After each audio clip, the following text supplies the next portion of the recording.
Hey, I'm Alex Radcliffe from Board Game Co. and today I'm talking about Fateforge, Chronicles of Kaan from Mighty Boards.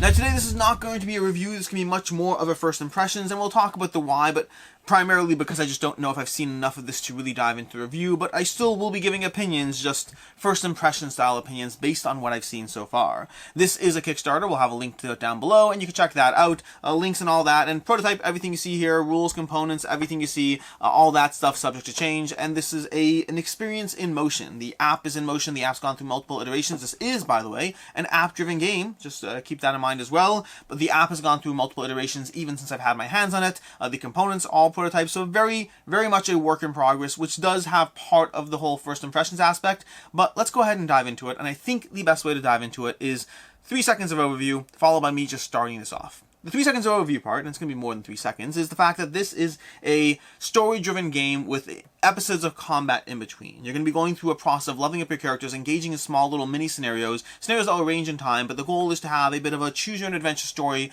with a degree of consequence to your actions. The app remembers, the game remembers, things know what's happening as you engage with the world around you, as you make choices, as you get faced with different options, and then you set up the next scenario, going into the next scenario, and going into a round of combat, trying to survive, trying to keep your heroes alive as much as possible, because your heroes do not fully heal in between rounds of combat. You have to be on your toes the entire time. Eventually you'll get to rest areas where you'll have a little bit more of a kind of a market hub where you can go on little side quests and gather more gear and equipment and use your precious time points to be able to get done what you need. But you're going through that process. An evolving story arc behind the scenes, a story arc that you will play into, decisions you will make that will have consequences, and then episodes of combat back and forth as you level up your characters and pursue the end of your story. And with that, let's go ahead and start the process of diving into this, starting off with just where we are. And this, for the context, this is going to be in the middle of nowhere. Technically, you may see minor spoilers here, minor to the nth degree, but I think it'll give you a good idea of how this will sequence. I'm reading into this moment in combat. I'm reading into this moment in time after a combat that I just engaged with, going through, again, that back and forth, story, combat, and I'm reading into here. The guards overpower you and throw you into the cell alongside Darylos. A short, stocky Morosi with a deep scar across his right eye pulls you upright and looks you straight in the eyes. Welcome to Isafir. I get the feeling we're going to get along well. The door to the cell is slammed shut. You have some time to get used to the new home. The dim light, the dank air, the stench, the massive rat scurrying in the corner. You lose track of how many hours pass. The cold stone of the city does not beat with the rhythms of the world as the wood of your forest home does. Throughout, Darylos remains silent. You wake from a fitful slumber to the sound of a scuffle outside. When things go quiet again, you hear the click of a key in the lock. Darylos calmly rises to his feet, brushes the dirt off his cloak, and pushes the cell door open. In the chamber outside lie the bodies of 2 guards, their blood soaking into the dirt. You look at Darylos, but he makes a motion with his hand to silence your questions. No cell in the city will hold me for long, but we should make haste to somewhere safer. You follow his lead out to the Car Anniversary. You find yourself in a wide avenue lined with jasmine. People rush past on business or gather to laugh and make conversation. Humans, Morosi, hobgoblins, orcs. They are united only by the richness of their dress and by the ease of their manner. You descend a narrow flight of stairs into a shadowed court of the city. You walk past rows of buildings that seem abandoned until a second look reveals shade-like figures lurking behind broken windows. Darylos leads you to a doorway half hidden behind piles of rotting garbage. You have no idea what to expect to find behind the door, but you certainly didn't expect rooms comfortably laid out with divans, carpets, and rich tapestries. Darylos addresses you again. The letter I passed you at the Car Anniversary. Have you had a moment to look it over? If you have not yet done so, open and read letter 2. Now, we have done so. We're not going to do that, but we've already engaged letter 2. I trust this convinces you of my allegiance. At least I hope it earns me the benefit of your doubt until I can prove my friendship. For we have difficult work ahead of us. If we are to stand against the Ilkral, we must stand together. Here in this capital, the Ilkral, the immortal emperor, is all-powerful. He calls himself the new Father Creator. He claims to be the agent of the god Afrenair. Few understand the full extent of his ruthless ambitions, but they are vast and terrible. That is exactly why we must do all we can to oppose him. And it is exactly why Nazca has called you here, to join the cause. Yet before I say more, it is well that you learn something of who I am. I hail from the land of Cerulean across the sea. No doubt you know what has befallen that once proud land of fate. Do you ask to hear more about Cerulean, or let him speak? Don't know if I care about Cerulean, so I'm just going to let him speak right now. In 4 days, a convoy sails from Isafir to Delphini. 1,000 warriors will bolster Kartakul's garrison, and the trading post will become a nigh unassailable bridgehead of the Ilkral's empire. We shall stop that convoy from leaving the harbor and strike a great blow to the Ilkral's ambitions. Do you ask him what concern it is of yours, or do we agree to aid him on his mission? He seems like a nice chap. We'll agree to aid him on the mission. It steals my soul to hear that. Already we stand united against the Ilkral's tyranny. You might wonder, okay, so I'm gonna stop reading at this point, but this is the basic idea. You have a whole lot of text, you're gonna be going through choose your own adventure moments, and in between those choose your own adventure moments, you'll engage with either, actually right now we're actually engaging in a rest scene, which is not bad, so you'll either engage with rest scenes, we have opportunities to pull goods out, pull cars out, and use a certain amount of allotted time points, these time tokens, in order to then engage with side quests, or healing, or gathering gear in different ways, leveling up your skills. Your characters all have skills that you're gonna be gathering. You're gonna start the game with some skills, you're gonna be adding more skills. You have to pay for them with a collective party gems, but you can get those and you can use those to trade them in again when you have these rest scenes. So right now I'm kind of going to power through the rest scene, mostly ignoring the various things. We're going to go ahead and maybe I'll try to find a side quest over here. Let's go ahead and we're going to end the rest scene. End the rest scene, return to that campaign, which might be a horrible mistake over here. Do you have perception? Yes. I'm just trying to power through to get to the next combat so we can see.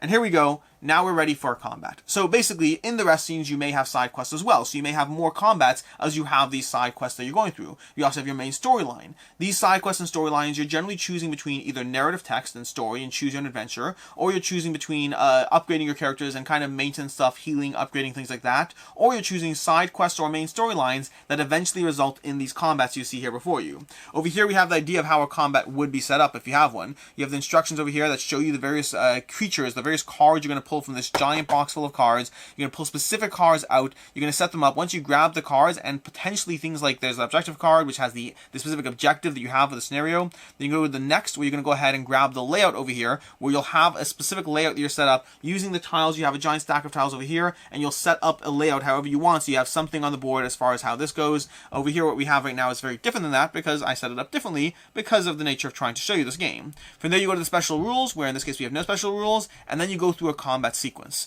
This is where you will continue to use the app for the combat sequence, but the general idea for the most part is that you're going to have 3 rounds of combat. In those 3 rounds of combat, and that might change as far as future things, but for the most part you have 3 rounds of combat. You're also going to have a little timeline over here as far as how the combat goes. The enemies are going to be constantly acting. They're going to act in the enemy reaction phase, so what's going to happen is you're going to have a turn, and the app will tell you the specific order of the turn, but you're going to have a turn with a specific character. That character will take a turn, then the enemies will react, and the app will tell you which enemies react. From the enemies you've pulled out, from the enemies you've set up, from the way you've set up the cards over here on the enemies and set up the whole thing, the app will tell you, hey, by the way, we're going to have all blue enemies and all, let's say, purple enemies do a reaction step, doing the enemy react step. And then they'll go ahead and they'll follow their process, which over here for these characters, they're going to try to do a ranged attack at range 1, and otherwise they'll go ahead and move towards the actual boss in this case. Every enemy is going to have their own little mini AI as far as how they act when they have an opportunity to do so. So right now we have the enemy reaction step. We're going to have this enemy can't actually shoot us, so he's going to go ahead and move back to the boss. This enemy same over here. This enemy can shoot us, so he's going to go ahead and deal 1 damage to one of us. We'll have to go ahead and take a wound, popping it down on our wound chart.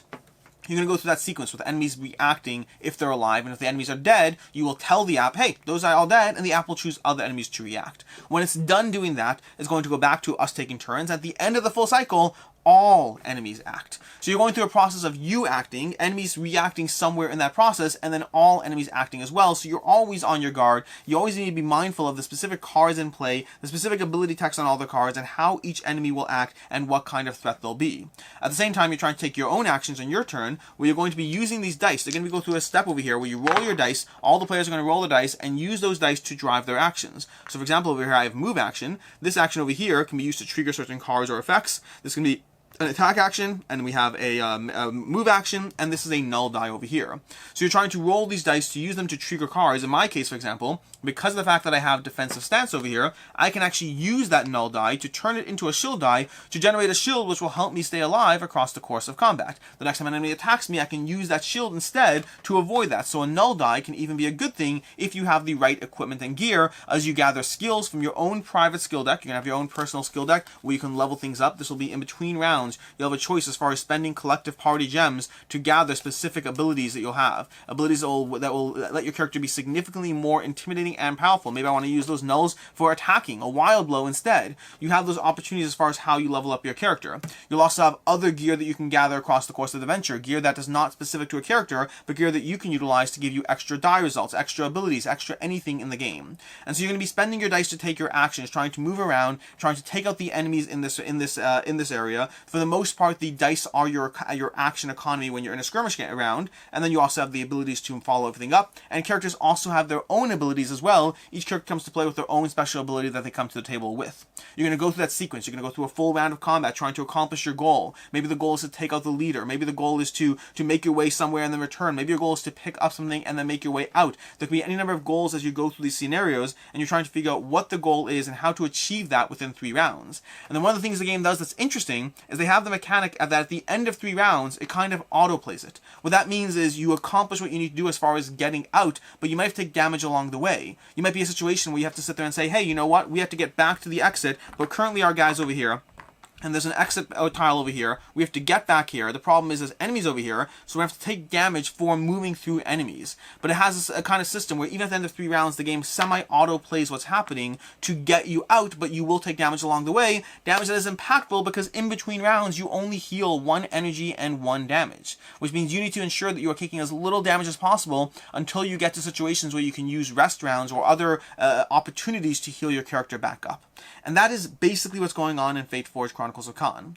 Part of the reason this is first impressions is this game has 8 hours of content in just the prototype, which I have not yet finished. And so I don't even know where this game goes, and that's not even the full experience yet. I know I've gone through a whole bunch of it so far. I've gone through a bunch of the story, a bunch of the scenarios. I've watched my characters level up to build more skills and to engage in the world in different ways. I've even, because of the nature of the app changing, I've even replayed different branching paths from the very beginning, again, because of the opportunity or forced aspect of having to dive into this again with a new app and a new resetting of the game. I've seen a lot of what this game has to offer, but I have not seen anywhere near the full amount that this game has to offer, which is why my opinions, and they are opinions, will be very, very mindful of the fact that I've only seen part of the game. The last thing I'll touch upon that I think is worth touching upon is the nature of skill tests. Very often in the game, you'll have the opportunity to make skill tests using these dice over here. You're going to be rolling a number of dice depending on one for the skill test itself. It'll also tell you if you have certain attributes that will be on your character system by default, and sometimes you'll have attributes that you get earned based on having cards.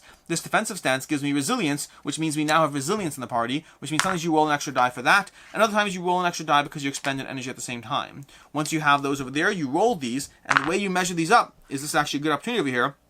The number you see is the number that you're passing. So right now I have a 3, but because I have another 3, you add 1 to it. So that would be a skill test of 4. If you have a 1, 1, and 1, this would be 1 plus 2 plus 3. Again, a 2 over here, this would be either a 2 or a 1 plus 1, which is a 2. And this symbol over here matches anything, so this would be a 3 right now because it's a 2 plus 1. Hopefully that made sense, but the basic idea is the more dice you have, the better, but you're still kind of looking for high roll, and then matches further augment that high roll even further, but not like a 6. A 3 plus a 3 is a 4, if that makes sense. But either way, that is as far as we go, as far as skill tests, as far as everything going on here, as far as what's happening in this game. Giant box of cards, even in this just prototype alone, we have a giant box full of cards, just full of all these different scenarios, enemies, items, all those things you can engage with. There's 4 characters to dive into with over here, and that's where we are.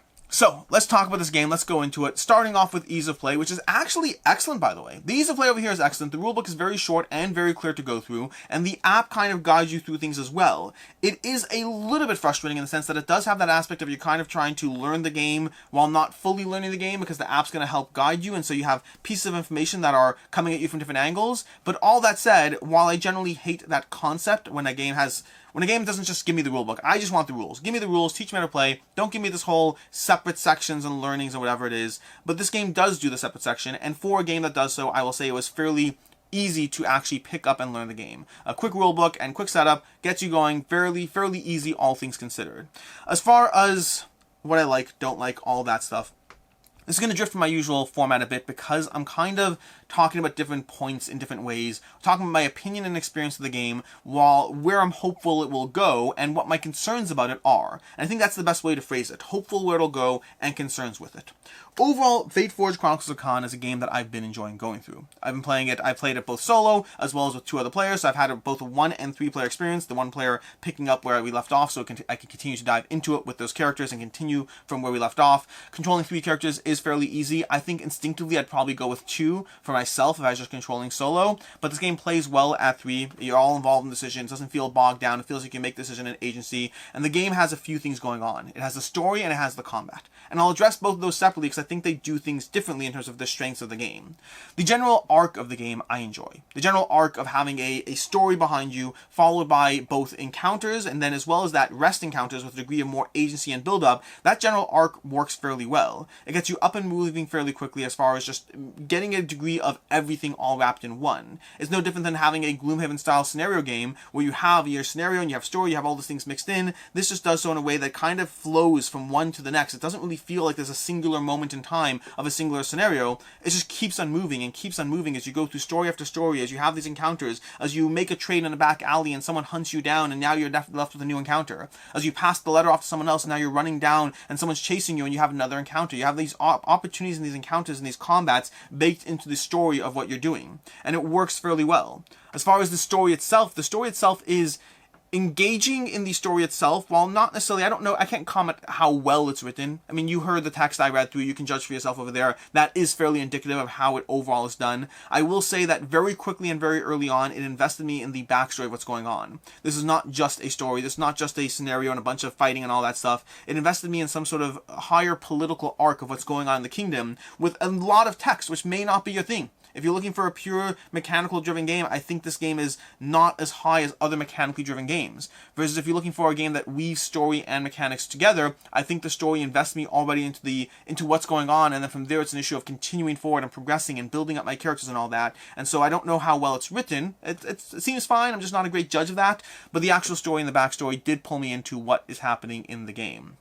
The sequencing, I talked about that already. The sequencing of how it flows, I enjoy that. I think it works fairly well. The choose your own adventure also seems to work fairly well. For the most part, it does seem to be fluff choose your own adventure, at least so far. Again, I can't overly comment on this, is more my impression of it, but I haven't gotten any driving large sense of huge consequences and sweeping story arcs. I don't know if they're present or not. From what I've seen, most of the Choose Your Own Adventure stuff I've gone into have been more small procedural stuff. Do you get an extra paragraph or 2 of text? Do you engage with that encounter versus that encounter, but it doesn't necessarily change the arc of what's happening? So I like the choices I'm making, but I don't yet feel that they're super impactful. Again, yet being the key word. I don't know where the game goes, I don't know what it does, but I don't yet feel they're super impactful. I enjoy them without being like, oh my gosh, I am changing the arc of the world and the story that I'm engaged with. Maybe, maybe not. I think that's where I cap out on overall story. I think it enables me to continue to want to dive in more, and I think it's a good general aid to what's happening at the table. As far as the combat and the mechanics and the characters and all that, that's where it gets a little bit more mixed. I like the general flow over here, and the game does a few things well. That 3-round arc actually works really well as far as giving you a reason as far as why you're going to rush in, can try to accomplish an objective, and rush out as fast as possible. The 3-round arc works fairly well for me. It gives me a good sense of, it makes things just work fast overall. You're constantly driving forward. Sometimes the enemies can feel a bit too simple, but it's not just the question of the enemies are simple. You have a limited amount of time to get things done, and so you have to charge forward and make sure you can do the best with what you have, which is a pro but also a con. That 3-round arc that I've experienced for the most part, again, so far I've only seen 3-round arcs, I don't know if it changes, but it also means that there's less tactical depth potential. For the most part, the choices I'm making do seem fairly scripted as far as the choices I have to make are limited. I can't play it safe. I can't hold back. I have to rush in. I have to defeat the enemies. I have to get somewhere. There doesn't seem to be as much agency as I might potentially like because of that 3 rounds. Because of the fact that there's only a limited amount of time to make decisions and you have to move forward. You have to move forward and to the end, to whatever your objective is to accomplish it. It just often feels like I'm a little bit on rails as far as what I'm doing. I am making decisions, don't get me wrong, but it's more minor decisions. Which enemy do I attack? Which pathway do I go down? They're not larger arcs as far as how do I really just deal with this room. Like, there's a lot of opportunity. There's not a lot of opportunities. There's a general move forward and kill things and make choices as far as how you move forward and kill things. So the 3 rounds work for and against it. I really do like the whole get out of jail at the end card thing. Not really jail, get out of the scenario, where they have a bit of a choice as far as the pathway you're going to wander away from things in order to try to escape. That works well. As far as the main combat system, the dice over here, the dice system is fine. It feels better as you level up. As you level up and as you gather more gear, it feels like you have a drop more agency because you've started to build your character around how the dice will or won't roll in your favor. But at the end of the day, you're rolling dice to take your actions, and sometimes those dice will work for you and sometimes they work against you, and that means there's a high degree of, okay, I rolled a certain way. Congratulations, I got 4 movement this round, and there's 3 enemies in my zone. Whoop-de-doo, there's not much I can do with that. it's a little frustrating. It's not the best feeling when that happens. It doesn't happen that often to that extent, but it can happen where you just can't really do much. And in a 3-round arc, a bad roll can be, well, it's a third of your turn for the third of your game for that particular arc as far as how things will play out. So that's something you want to be mindful of.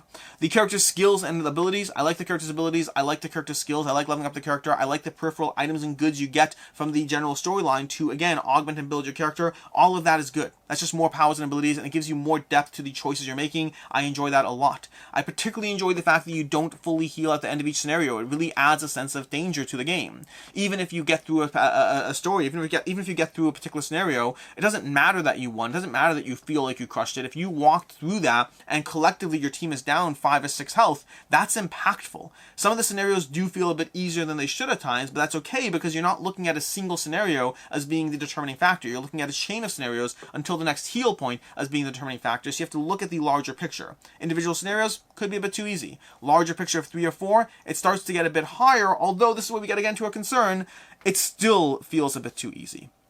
Now again, I'm still at the first 5 hours in or so of whatever it is of this 8 hours that they've given me, and so it is still limited as far as exactly, I don't know exactly how difficult it gets, both within the where I am right now, as well as where the game will continue past that. And I also know I've already communicated that feedback, and I know they're still tweaking with things and adjusting things. One of the nice things about being an app is it gives them a little more agency to make those changes on the fly, as far as how to make things a drop more difficult in the system. But we'll see how that goes. And again, prototype, rules, components, and all that stuff subject to change, so I am curious to see where the difficulty ends up. I would say that right now, while you do have to focus on the larger arc over the individual scenario, it still feels a bit too easy, and that's probably the biggest thing that I want from this. I like most of the stuff that's happening. It's quick, it sets up quickly, it tears down quickly. That's, well, partially. The tiles over here, the general scenario tiles, that sets up fairly quickly. They're small, a few of them. I love scenario books like Gloomhaven Jaws of the Lion does, but right now this moves fairly quickly as far as getting these set up. What I don't love is this piles full of enemies. There's piles and piles full of enemy and bags full of enemies, and grabbing all those and being mindful of those, especially when it's just a disc over here.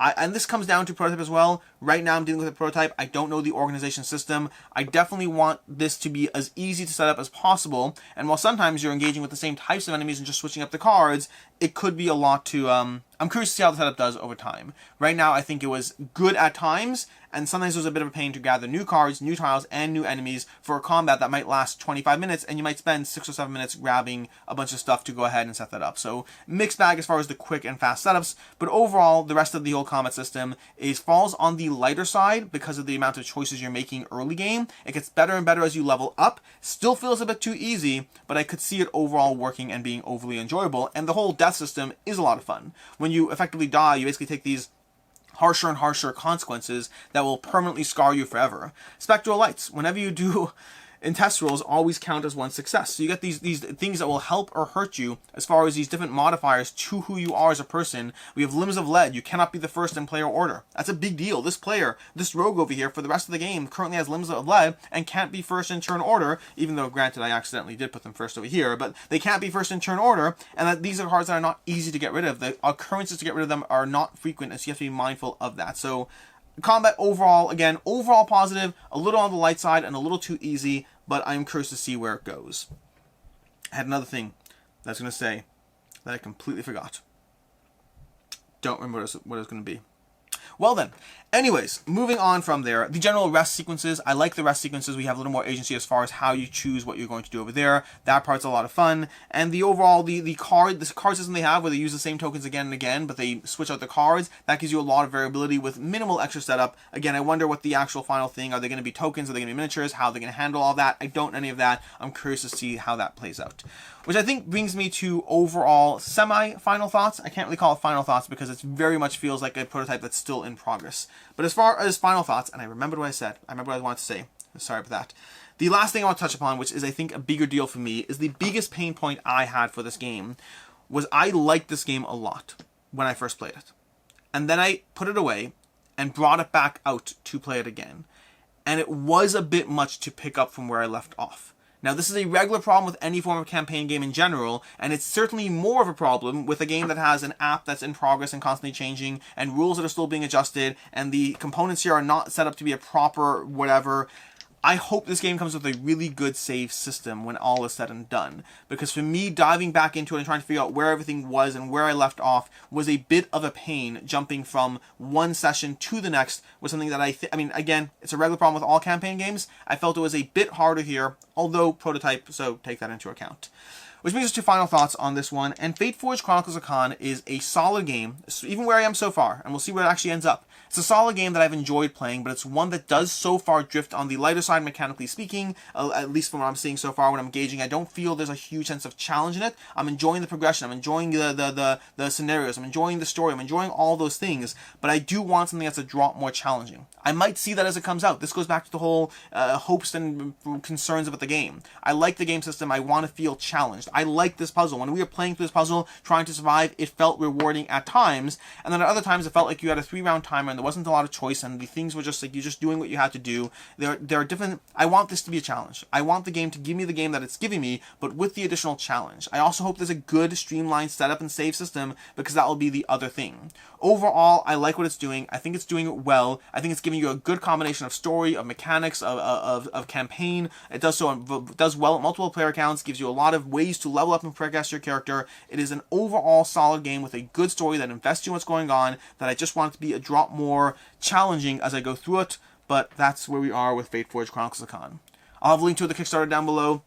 Again, strongly first impressions on this one, because I just don't know where it ends up, and I'm only partially through the system.